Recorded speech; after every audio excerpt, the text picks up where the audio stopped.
A spiritual awakening is mandatory. Life can be a contradiction. But it doesn't have to be a lie.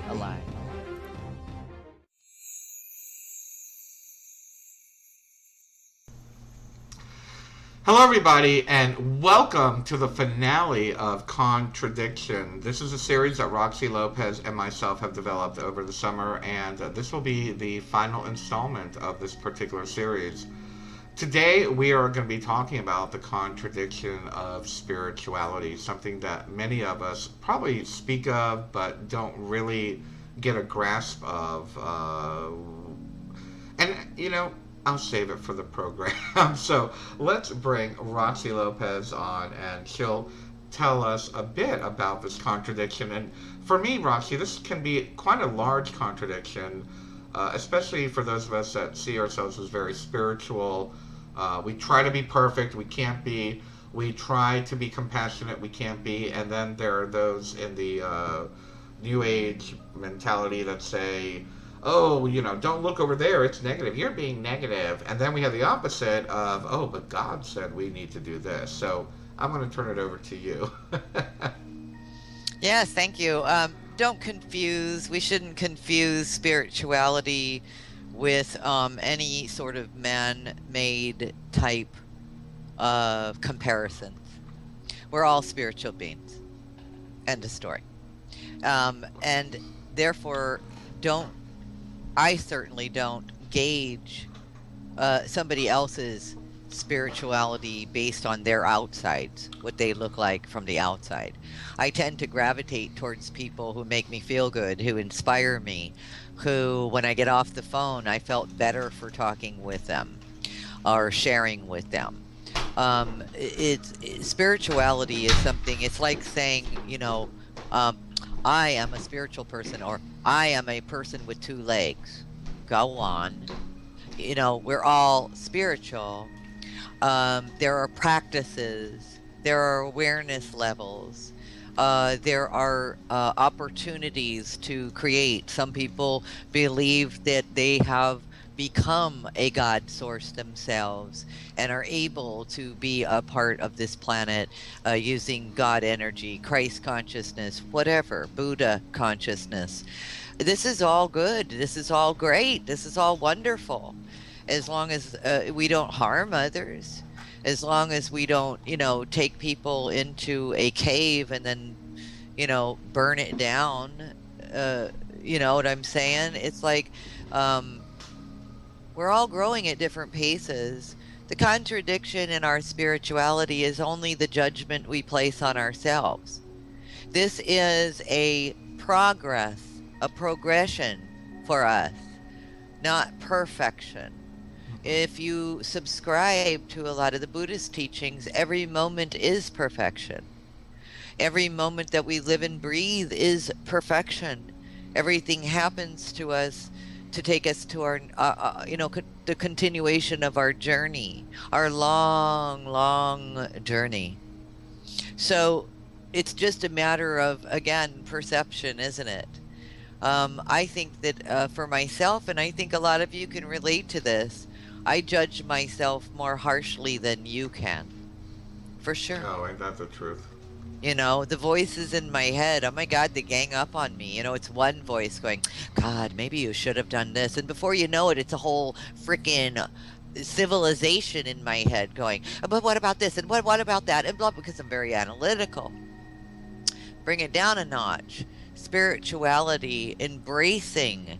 Now that's something. Can I embrace my spirituality? Well, you're alive on the planet. You're living, you're functioning, you're breathing, you're eating, you're seeing, your heart is going, you love, you hate, whatever you do. All of this is expression of something bigger, you see, something bigger than just our body. We are not limited to our body. It's a beautiful thing. Don't contradict yourself. And I'm going to lean on you when I contradict myself in spirituality, because it doesn't serve. You can get stuck in that place, in that maze. Remember that we are in progress. Every day, every moment, whatever, we learn something new, don't we? We remember something, don't we? Oh, yes, now I remember. You know, um, we we feel good when someone reminds us that, oh my gosh, that's right. Gosh, I'm so glad for that, that affirmation or what have you. You know, the illusion is that we're supposed to achieve perfection. We're supposed to achieve, like it's somewhere way down the road, that we're going to become this real big, giant spiritual guru. Or what's the goal here, people? My goal personally is to acknowledge my bigness. You know, that my mind, my energetics, that I can think about you way across the world and you'll feel me, or I'll feel you when I need you. You know, I've gone to Facebook in the last 4 or 5 months for prayer because I've needed it so badly. And oh my gosh, everyone's been so awesome and send prayers and love and hugs. And now they don't even ask what's wrong. They just send it because I don't want to explain what's wrong. It just affirms what's wrong. I need help, or I need energy from other people. And so I ask for it. Spirituality is all about asking for what we need and acknowledging the big self. We're big. We're not just limited. We can't be, to just this body, or otherwise it would just be a jail we live in. We're big. We're expansive. 30 We're seconds. auric fields. We're energy with our minds connecting to the grid. Even some who connect to extraterrestrials outside.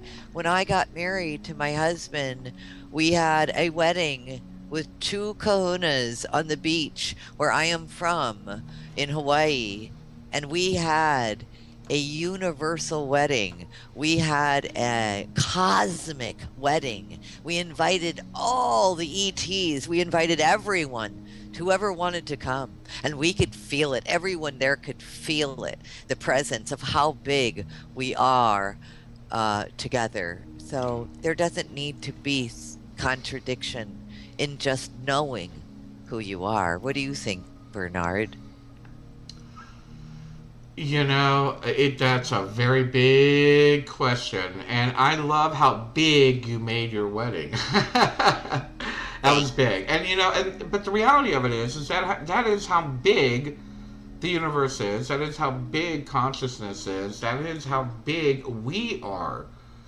And I feel that many people get very confused to the idea of what spirituality is. They feel there's a certain goal that must be attained. There's a certain way of acting, a certain way of behaving. There is only one way of behaving, and I'll tell you this right now. There is one way of behaving.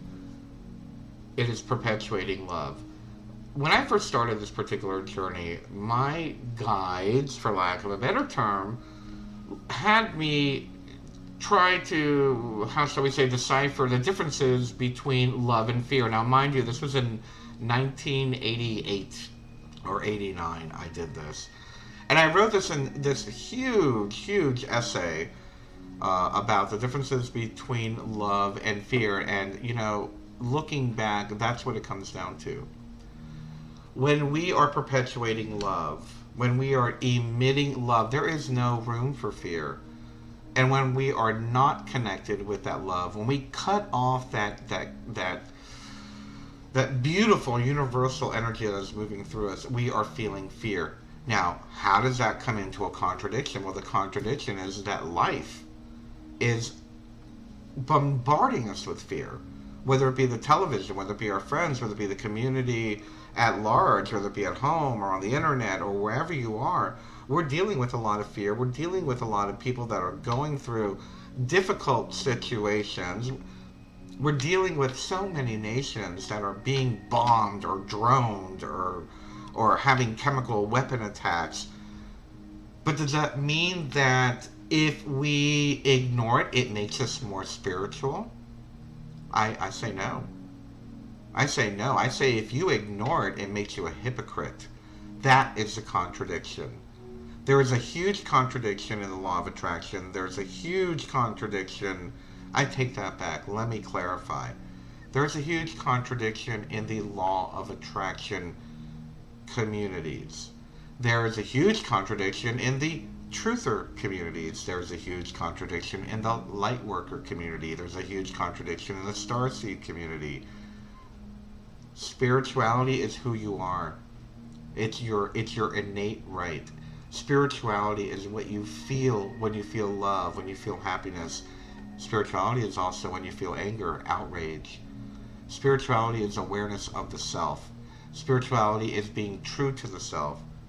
Spirituality is acting according to what is right for you on this path at this particular time, harming none along the way. To deny that I am outraged by war, to deny that I am outraged by the United States government, to deny that I'm outraged by homophobic bigots, to deny that I'm outraged by greed or the monetary system, to deny that I am outraged by killing, by murder, by hate, by bullying. To deny anything I feel is not being spiritual. That's when we become a hypocrite. Many of us feel we must act a certain way. Oh, I'm spiritual. I must smile and love everybody and be happy and make believe that everything is okay. That's the preconception, and that's where I can tell you're just starting on this path, apparently. That's when I can tell that they have not developed their spiritual clarity.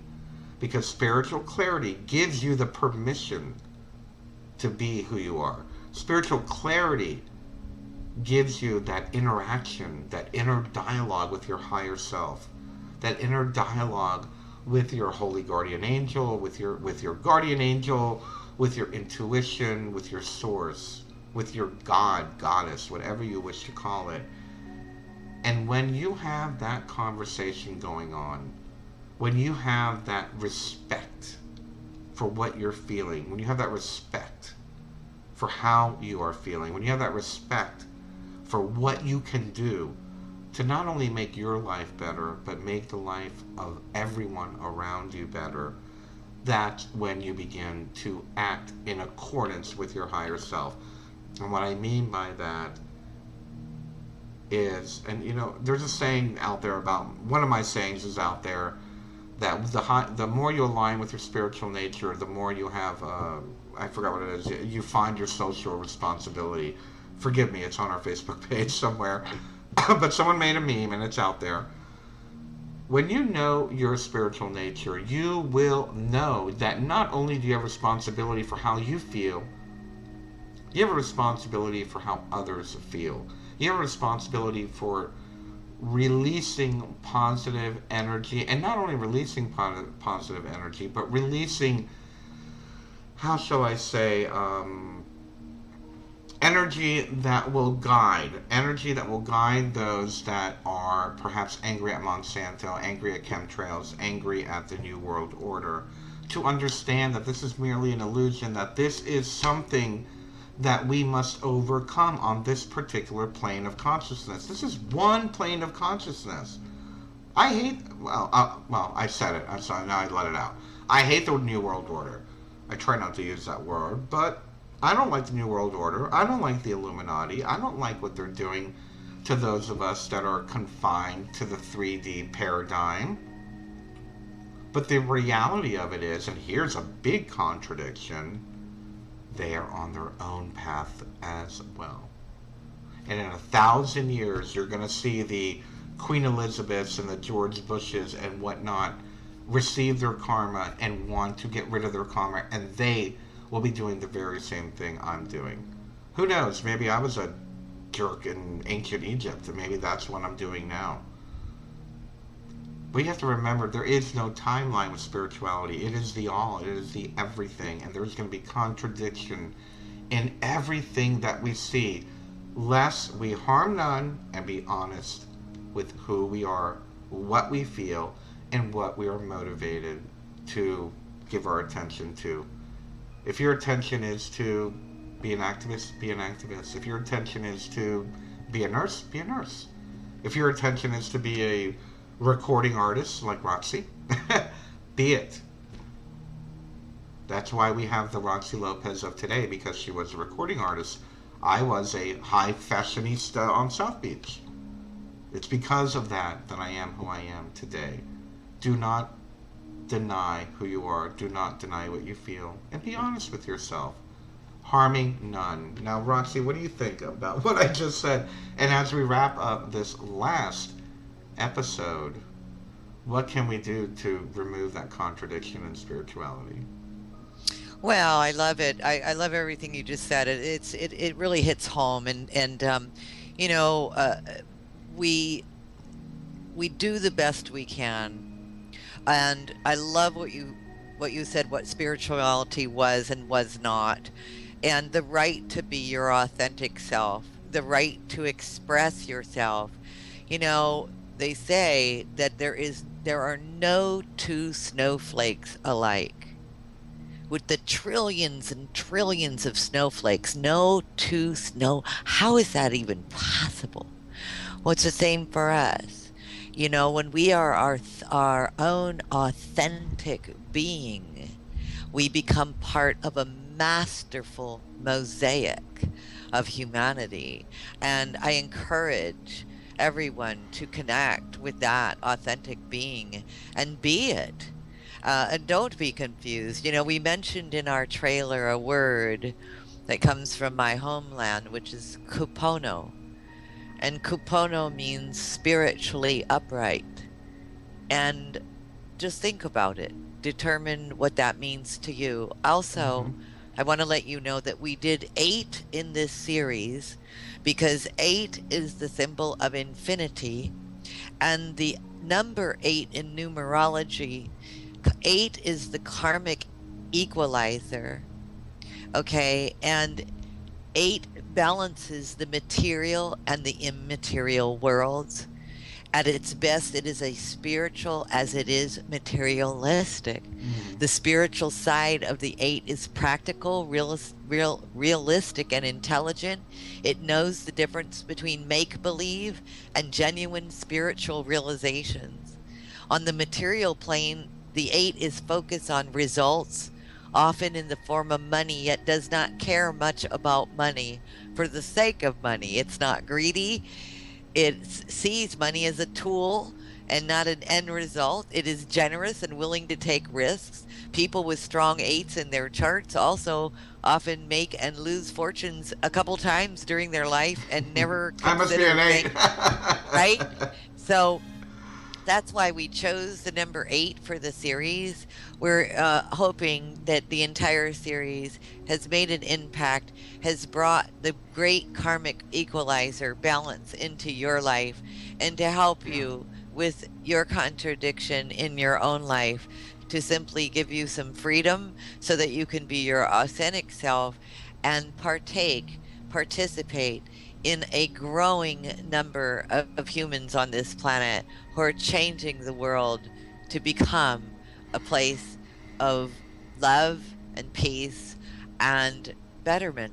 That's all. That's all our series is here to do, is to give you a little bit of understanding that even though we are on the front lines, we also move into contradiction, but that there is a way to move out of contradiction. And to remember that life is a contradiction. And it doesn't have to be a lie. We love you. Aloha. Mahalo nui loa for tuning in. And thank you again for everything you do, Bernard. You know we'll be back together again for something else, so. We love you, everybody. Thank you. Bye-bye.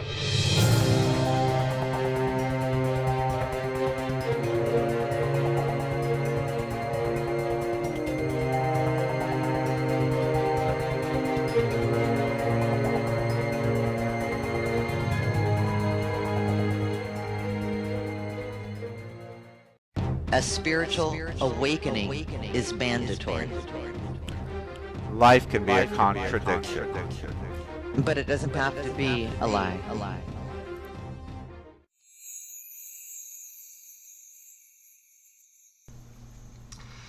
Hello, everybody, and welcome to the finale of Contradiction. This is a series that Roxy Lopez and myself have developed over the summer, and this will be the final installment of this particular series. Today, we are going to be talking about the contradiction of spirituality, something that many of us probably speak of but don't really get a grasp of.